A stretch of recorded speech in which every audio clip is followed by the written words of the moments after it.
Today, we will be giving a summary of the entire practice of Ānāpānasati. We will go through and summarize what has been discussed so far in the previous talks. And so today we will summarize the characteristics of the 16 steps, the purpose, benefits, and usefulness of these 16 steps, and then the method and way of practice to realize the benefits of these 16 steps. Please pay close and careful attention so that you will understand the essentials of this practice in order to continue practicing it correctly, in order to realize the benefits which come with the correct practice of mindfulness of breathing. Please don't forget that what we're talking about is something natural. This whole business of Ānāpānasati has to do with nature. It is completely natural. Never forget this. In this natural process, we need to understand 4 different aspects of nature.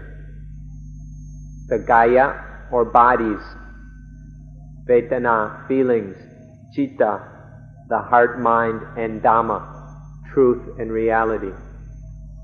We're studying nature in these 4 aspects.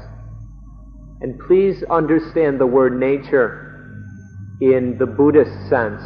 In the West, nature is often opposed to man. Nature is set off for man to conquer or destroy as man sees fit. But the way the Buddha saw it, man is just a part of nature. And so there is no distinction between nature and man.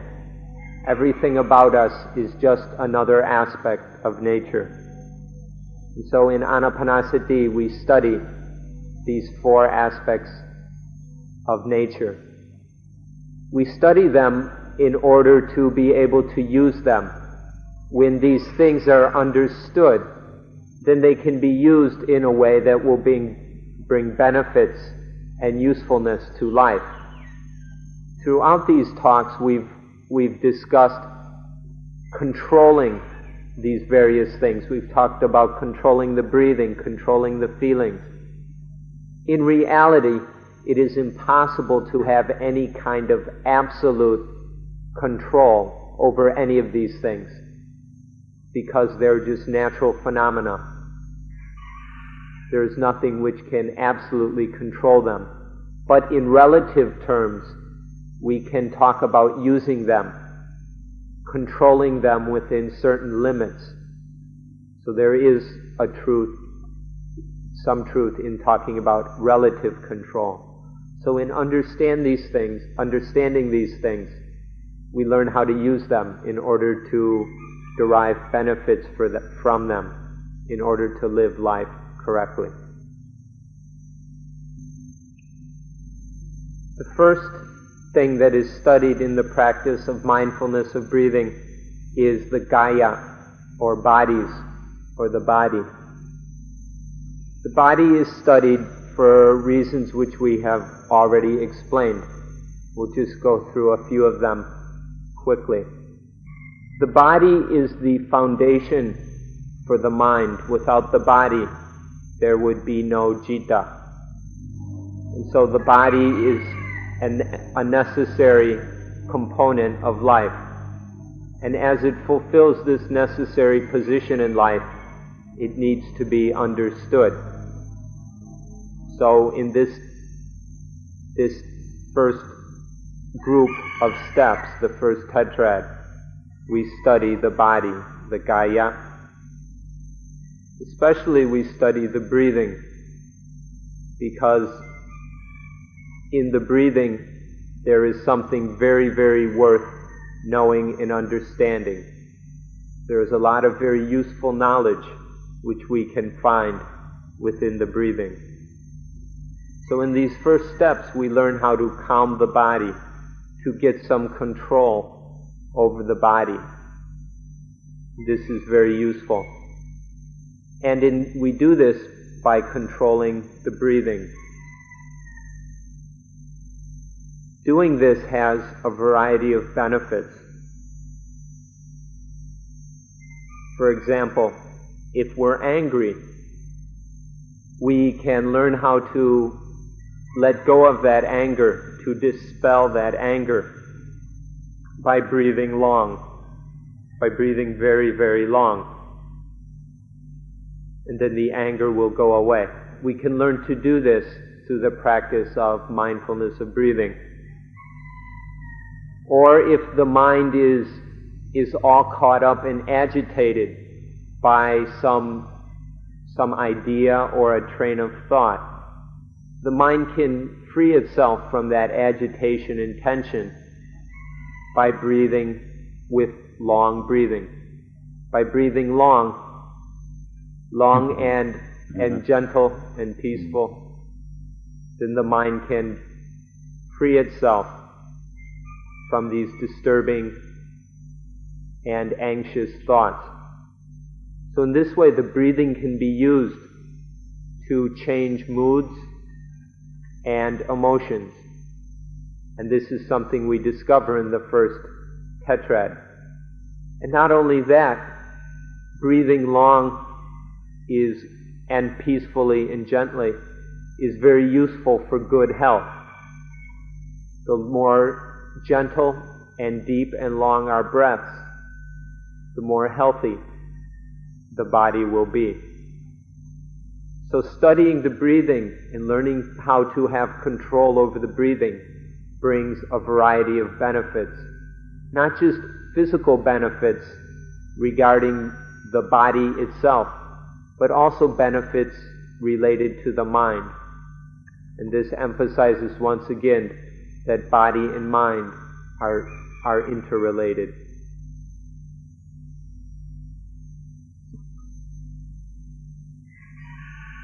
And now the Vedana, which we usually translate the feelings. If you aren't acquainted with these things, then you won't think that they are of any importance whatsoever.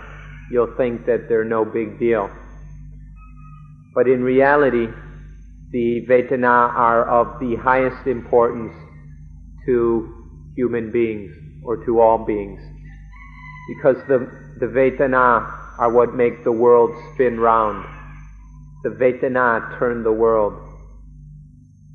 The meaning of this is that so much of what we do, everything we do, is chasing after or running away from pleasant and unpleasant feelings.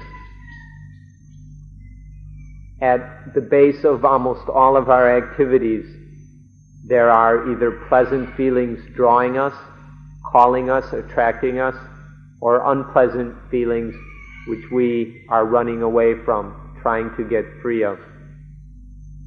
And so these feelings are constantly spinning us around, turning this way and turning that way because of the feelings. And then this turning of ourselves, the way the Vedana spin us round, this is what turns the world. All the things happening in the world are because of individuals like us trying to get certain kinds of feelings and get rid of other kinds of feelings.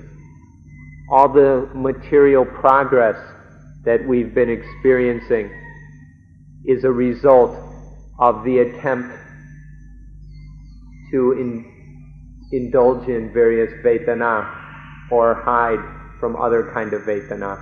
And all the arts and all the education and everything is rooted in the Vedana and the power that Vedana have over the human mind. So we can say that these feelings turn the world. They make the world spin.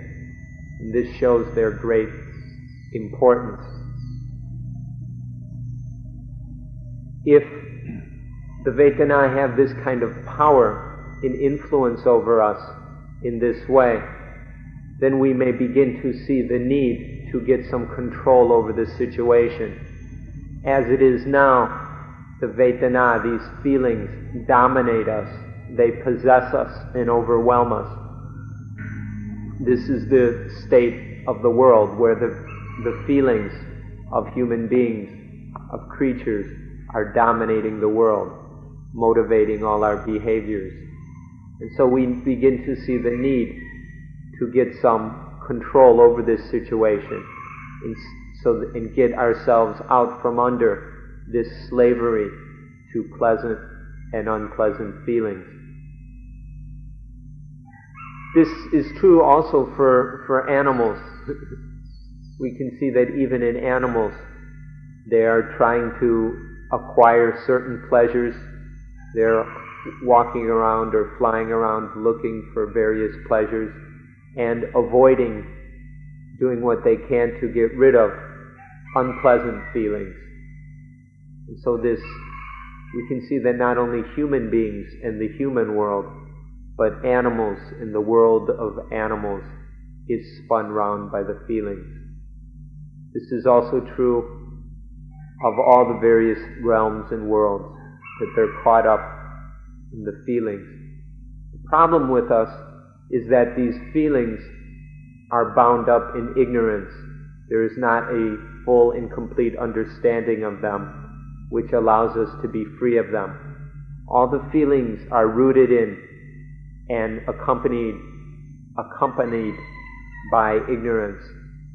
And then this leads to desire, to craving, and all the defiled activity that we see being enacted around us. So the feelings have this incredibly powerful influence upon ourselves, animals, the world, just about everything. And so we need to get some perspective on this. You can see that even in yourselves, in coming here to Suan Mokkh. Why did you come here? Isn't it true that you came here in order to get some kind of feelings? Either you were looking for certain kinds of pleasant feelings, the peace and quiet of a monastery, or the joy of meditation, or else trying to get away from some of the agitation or tension or suffering in the world. That one way or another you came to Suan Mokkh because of these feelings. And so we can see on all these different levels what a powerful impact the feelings have. And so in the second tetrad of Ānāpānasati, we study these feelings in order to develop some freedom, to get out from under their control. As with many things that we talk about in Dhamma, there are two kinds of Vedana: wise Vedana and ignorant Vedana. When there is sense contact, the meeting between sense organ, sense object, and sense consciousness, when these three come together, there is what we call sense contact, or sense experience. The mind always reacts to sense experience. If there is no wisdom present, then that reaction is foolish and ignorant because knowledge and wisdom is lacking. However, if there is wisdom present, then the reaction to the sense experience will be wise. This reaction is what we call Vedana. With wise Vedana, no problems will arise. But with foolish Vedana, a variety of problems will ensue. When there is foolish Vedana, which is based in ignorance, this will lead to craving, to an ignorant kind of desire. When there is wise Vedana, or wise feeling, which is not a defiled kind of feeling, which we're most accustomed to, then there will arise wanting also, but it will be a kind of wanting that is based in wisdom and knowledge, and so that wanting we can call wise wanting. Please notice this distinction, it's very important. There's a distinction between wise wanting or wise desire and ignorant wanting, ignorant desire. There's a big difference which you need to be aware of. When there is ignorant feeling, then there will be ignorant desire or craving, thirst, hunger, which sends us searching all over the world in order to satisfy that craving. And we can see this foolish craving leading to all sorts of things. We have cravings for things like to go to the moon. And so we spend millions and millions of dollars to develop fancy equipment in order to send a few people to the moon and do a few little scientific experiments.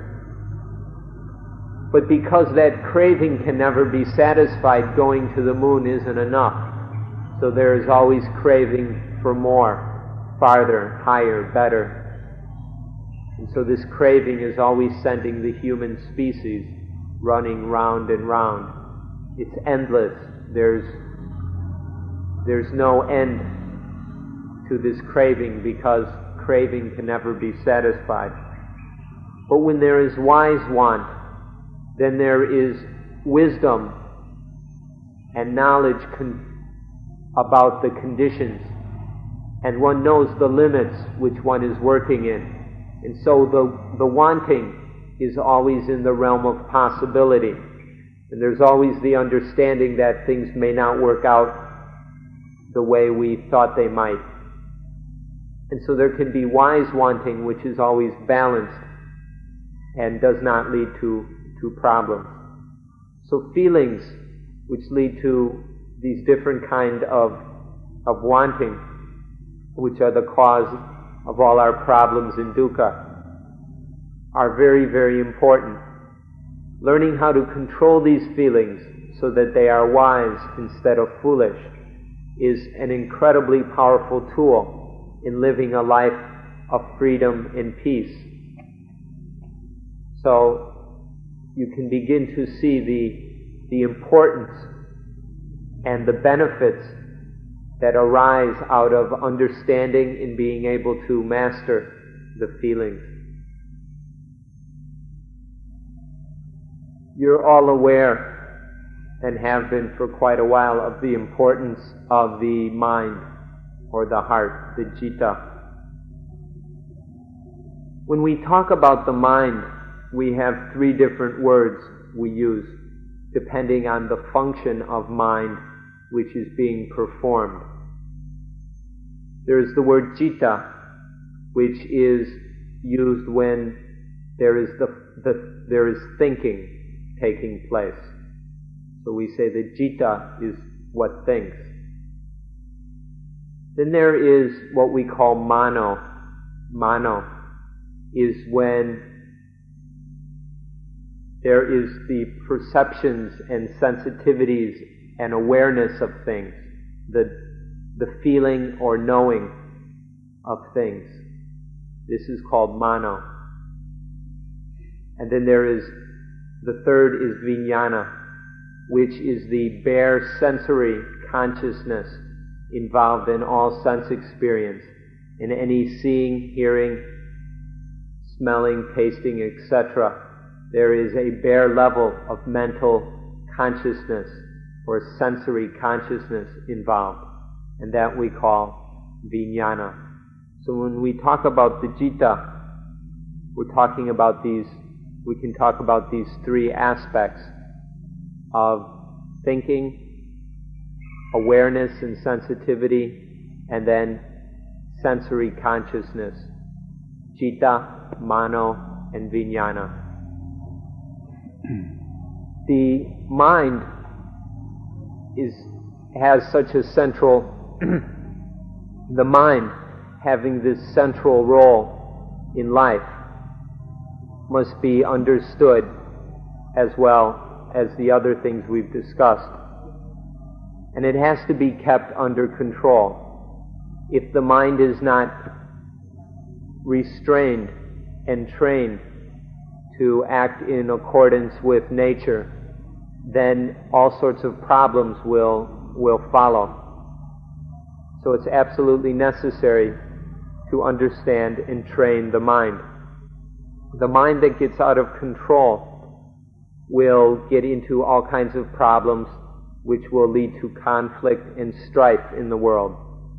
But through training the mind, it is possible to find peace within oneself and in the world. In fact, the mind is so crucial that we can say without the mind there is no world. There is no way of knowing that the world exists or knowing anything about the world without the mind. So for us, the world only exists because of mind. And so it's because of the mind that things exist. We could not even know of our bodies without the mind. So this points out the mind's importance. And so it must be kept in balance and under control in a wise way so as to remain free of dukkha.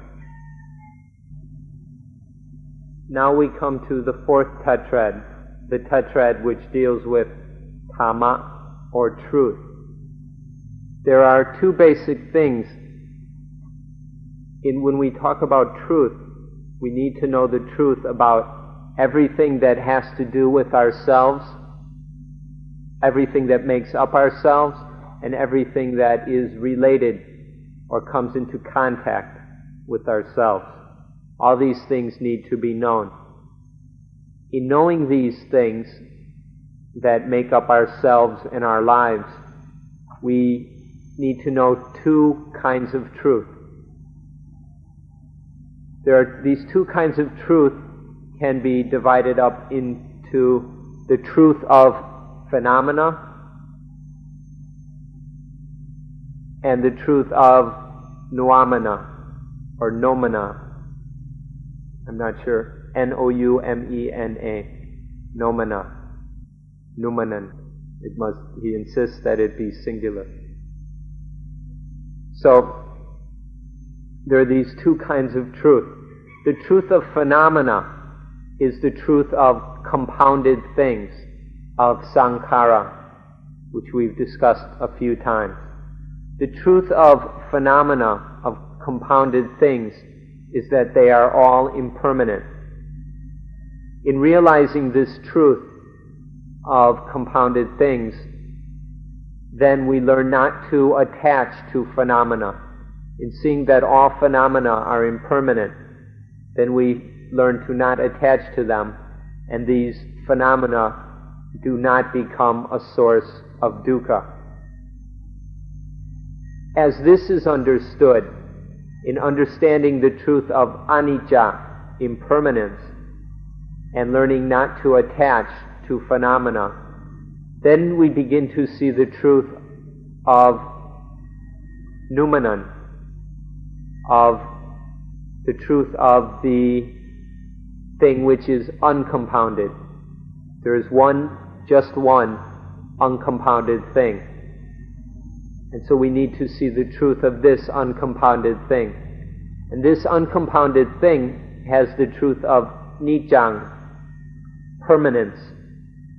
All compounded things are impermanent, but the noumenon, the uncompounded thing, the non-compounded thing, is permanent. Seeing this truth is to see the truth of nibbana.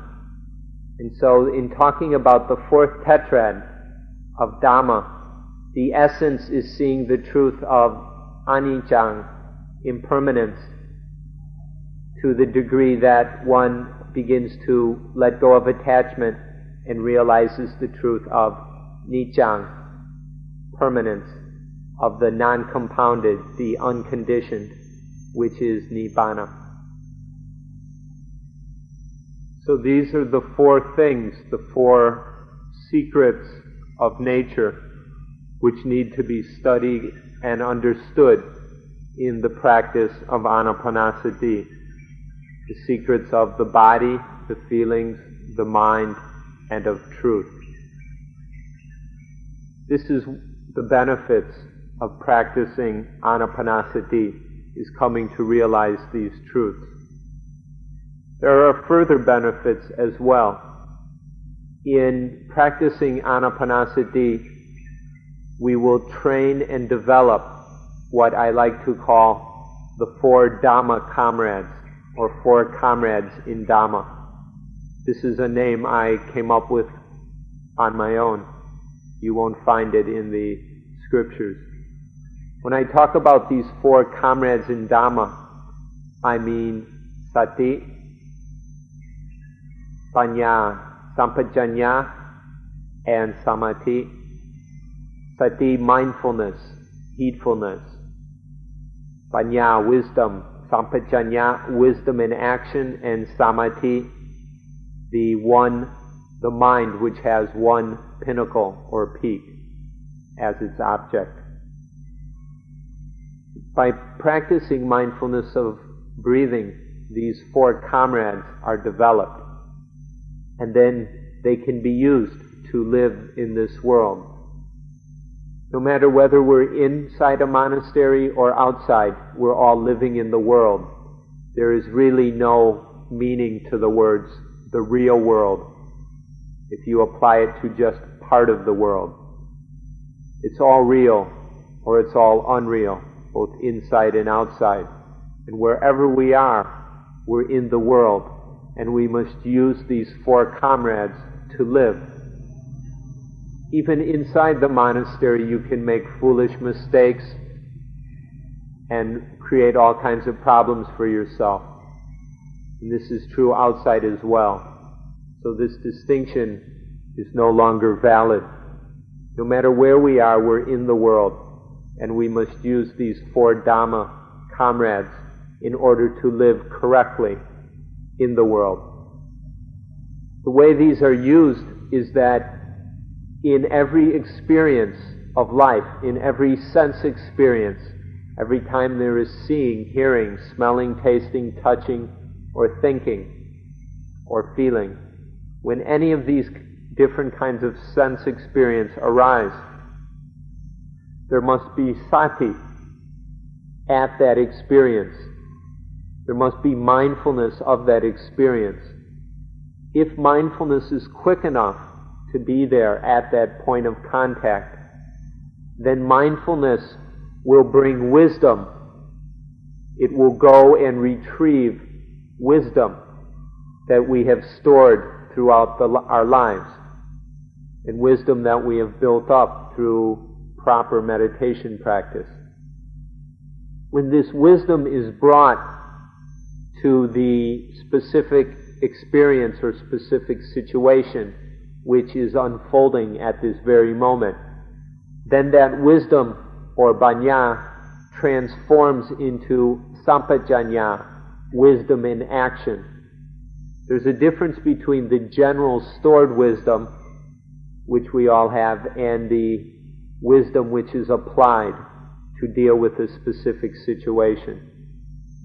So sati retrieves wisdom, and then it is applied as wisdom in action. And then the fourth comrade, samadhi, provides the energy and strength to back up these other three comrades so that the necessary work is done successfully. When all four of these comrades are developed sufficiently so that they are strong enough and quick enough, then all the experiences of life can be dealt with by these four comrades, and then no problems will arise in life. So this is another benefit of mindfulness of breathing, that these four comrades in Dhamma are developed in order that they can be used in every moment of our daily life. The next benefit has to do with what is called paticca samuppada, or which is usually translated dependent origination. Dependent origination is often a very complex theory which is generally misunderstood, especially by Western scholars. This very complicated theory can cause us lots of problems if we only take it as theory, because there are all sorts of variations and details and subtleties to study. But when it is applied, the practice of dependent origination is exquisitely simple. It's very simple, and so one needn't get lost in all the theory and explanation. The practice, this dependent origination, for those of you who aren't very familiar with it, is basically the causal arising of suffering, of dukkha, through a series of causes, each cause dependent on a previous cause. There arises, or there originates, suffering. So this is called dependent origination. There are many different variations on this theme, and then reverses of it, and various other possibilities. So dependent origination is essentially the causal conditioning of dukkha. In practice, it all boils down, though, to just one thing, and that is at the moment of sense contact, or phassa. When the eye sees a form, there's the eye and, say, a tree, and then consciousness, vijnana, comes in. When these three come together, there is sense contact. Then there is seeing. There is the sensory experience of seeing. The same thing happens with the other sense doors, the ears, nose, tongue, body, and mind. Whenever there is phassa, contact of this sort, sense experience, sati must be there. It must be quick enough and strong enough to be right at that moment of contact. If sati is there at the moment of contact, then that contact will not lead to ignorant feeling, and the ignorant feeling will not lead to craving. The craving will not lead to attachment, and so on, in the conditioning of dukkha. This is the practice of this theory that is called dependent origination, and for sati to be on time, fast enough and strong enough to catch each of those sensory contacts. Sati is developed through the practice of mindfulness of breathing, so that it is quick enough. And then sati cuts through this flow of dependent origination of dukkha.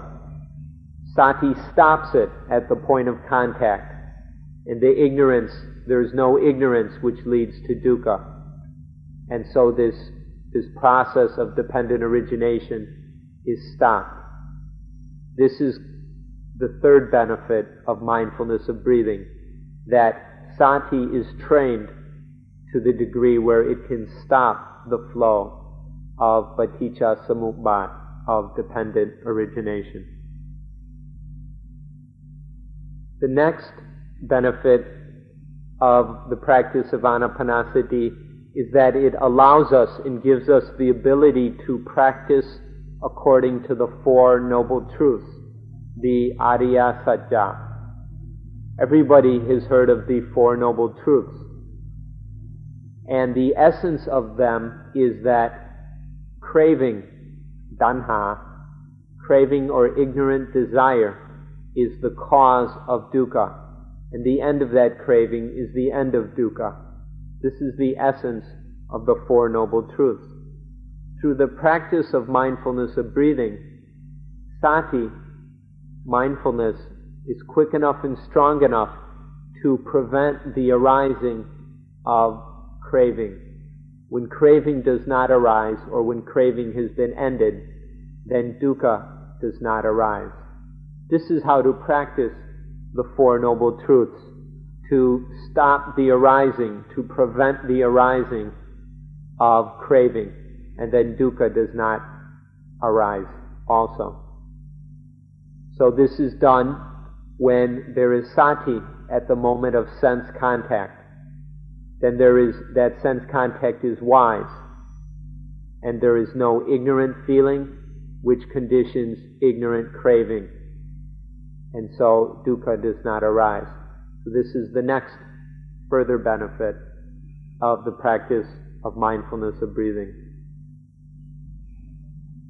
The next benefit of Ānāpānasati is that we will have the triple gem of Buddhism, or the three refuges of Buddhism. The triple gem is the Buddha, the Dhamma, and the Sangha. And the Buddha, Dhamma, and Sangha are the three refuges that we find safety in.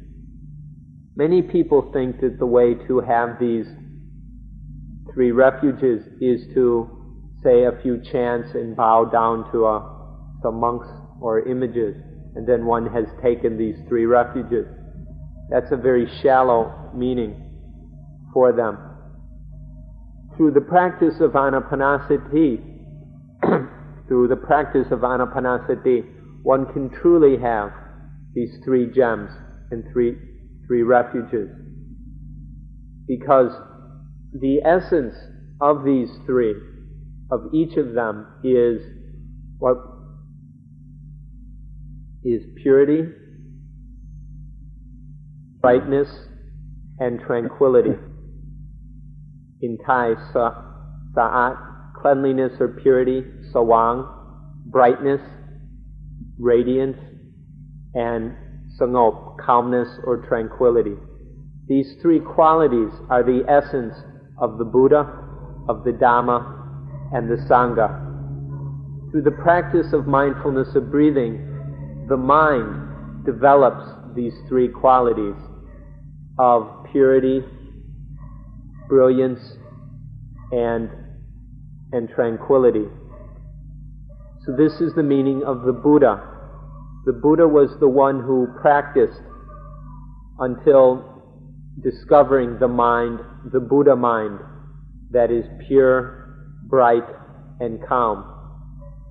And in discovering the Buddha mind, the Buddha discovered Dhamma, truth. That truth is pure, bright, and tranquil. And then there is the Sangha, those followers of the Buddha, the people who have come after the Buddha and practiced according to the Buddha's advice, and in doing so discovered the mind that is pure, bright, and tranquil.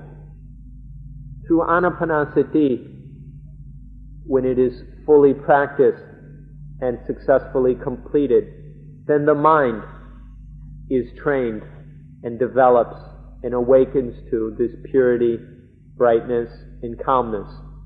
This was described when we explained the last steps of virakha, fading away of attachment, nirodha, the cessation of attachment, and parinitsaka, the throwing back of all the things we've attached to, the returning of them to nature.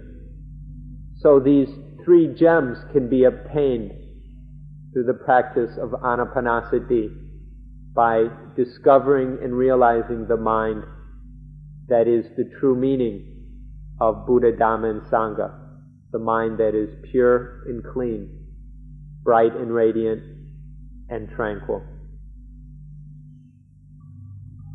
And now the next benefit of the practice of Ānāpānasati is that through this practice we are also practicing the most fundamental principle of Buddhism, the most basic and fundamental teaching of Buddhism can be stated as Sila, Samadhi, Panya. Sila is virtue, or right conduct, right behavior in body, speech, and mind. Samadhi, concentration and mental development, and Panya, wisdom. This is the fundamental principle of Buddhism. When Anapanasati has been practiced successfully, then these three factors of Sila, Samadhi, and Panya are present and are fulfilled. When there is the intention, the right intention, the wise wanting to practice Anapanasati, that is the meaning of Sila, of virtue, this right intention. With that right intention to practice Anapanasati, then there will be the meditation and concentration, that is Samadhi. And following upon that, there will arise wisdom, Panya. So, in practicing Anapanasati correctly, these three factors which make up the basic, most fundamental principle of Buddhism will be complete.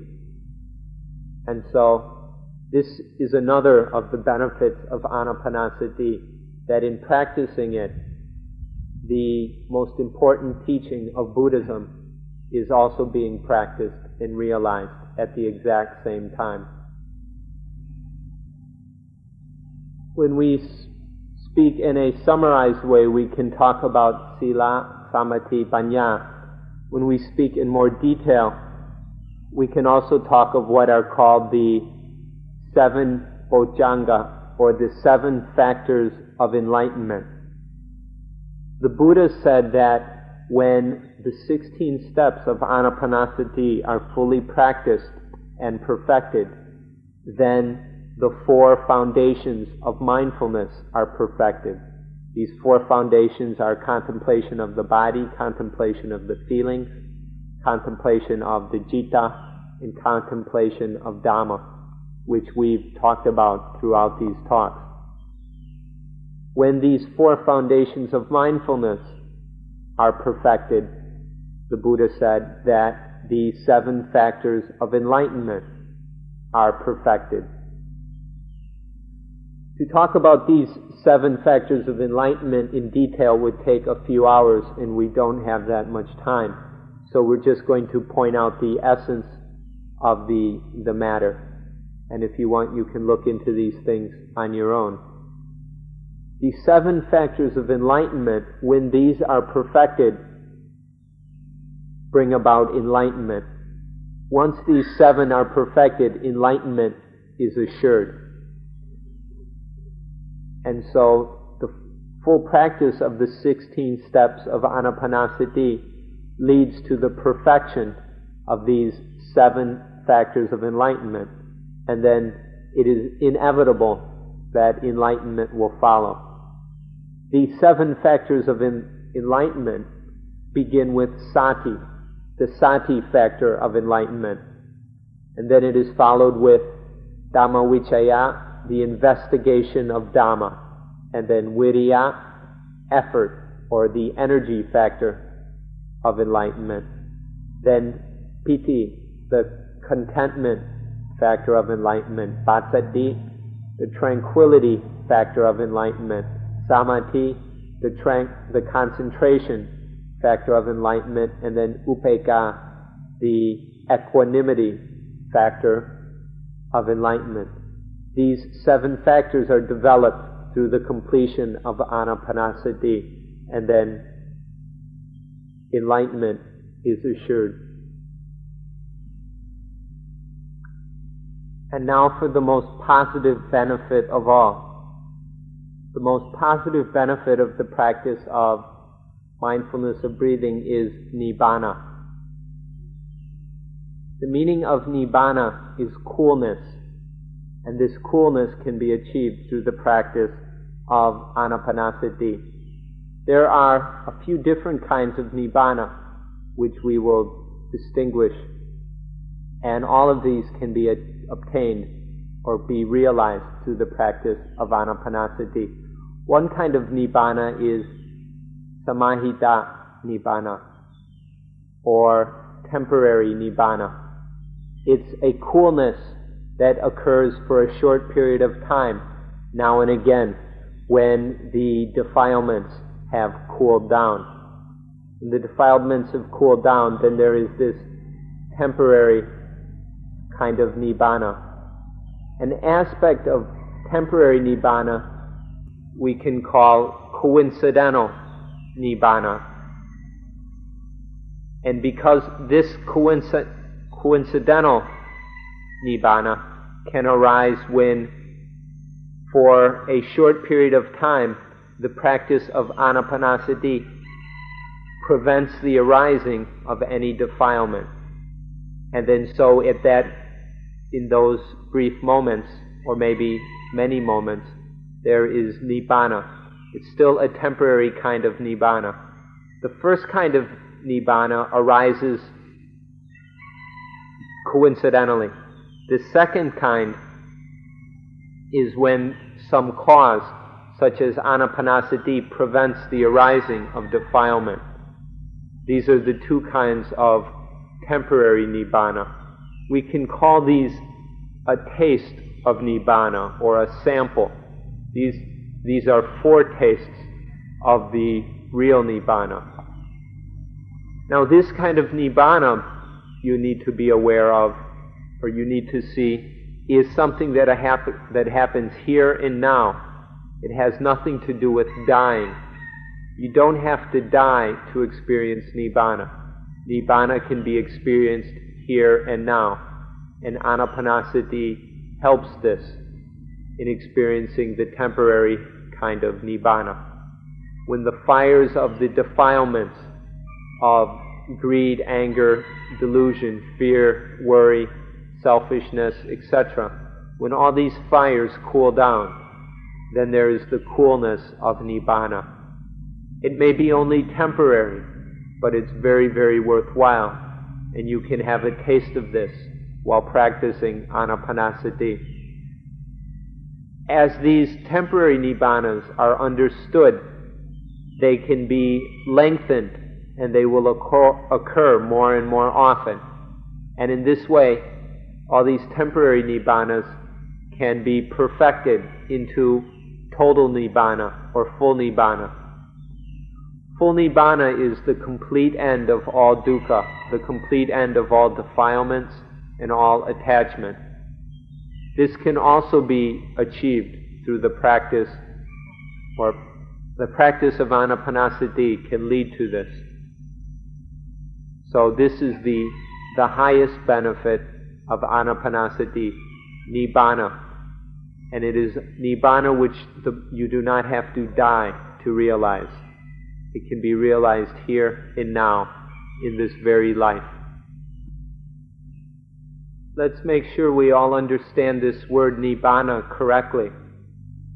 First of all, it has nothing to do with death. Nibbana is not in any way connected with death. There is another word, parinibbana, or parinibbana. This is used for the death of an enlightened being. When an enlightened being dies, that we call parinibbana. But an enlightened being has already achieved nibbana while still alive. And then the death of that enlightened being is called parinibbana. But nibbana, without the pari in front, is completely unrelated to death. Be very clear about this one common misunderstanding. Second, the word nibbana means coolness. And this word coolness can be used in a variety of ways, from very crude levels to the very highest and most sublime level of the total nibbana of an enlightened being. This word nibbana can be applied to physical, material examples, such as if we take a hot coal, a burning red-hot ember out of a fire, and then we leave it aside and it slowly cools down until it stops glowing and is no longer hot. Then we can say that ember or charcoal has nibbānad. It has gone from hotness to coolness. So we can say it has nibbānad. Or if we go to a restaurant and order soup, and the soup is too hot, they bring the soup and it is very hot, too hot to eat. Then we leave it on the table and it cools down. When it is cool enough to eat, we say that the soup has nibbānad. Or we can apply the word nibbāna to animals. Take wild animals, such as an elephant, which is captured in the forest. It is brought in and trained and domesticated. And after a period of training, the former wild elephant is now very tame and peaceful. And so we can say that the elephant has nibbānad. So the word nibbāna can be applied to animals as well. We can also apply it to humans in the sense that someone who has a nice house, a good family, enough clothes, enough food, a good job, they live in a peaceful community, their health is good. Somebody in a condition like this can be said to have realized nibbāna. But this is an incomplete, relative, physical, material kind of nibbāna. It's not the nibbāna of the mind or the spirit. It's only a physical example of nibbāna. So the word nibbāna has these different levels of meaning, from the purely physical meaning of a red-hot coal that cools down, or to wild animals being tamed, or human beings who live a cool, comfortable life. These are meanings, incomplete, lesser meanings of the word nibbāna.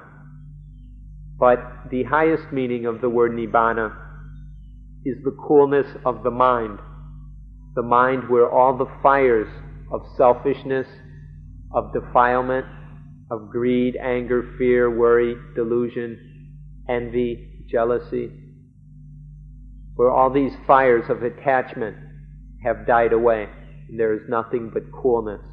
This is the highest kind of nibbāna. So through the practice of Ānāpānasati, we can realize coolness here and now, the nibbāna that is here and now. There are many, many other benefits of the practice of Ānāpānasati, and it would take us hours to discuss them all, which is probably more than you can listen to, and maybe more than our strength allows. So I'll just bring up one more advantage of the practice of Ānāpānasati. Through this practice, you will know your last breath, which means you can know the moment that you will die. This doesn't mean that you can choose the moment of death.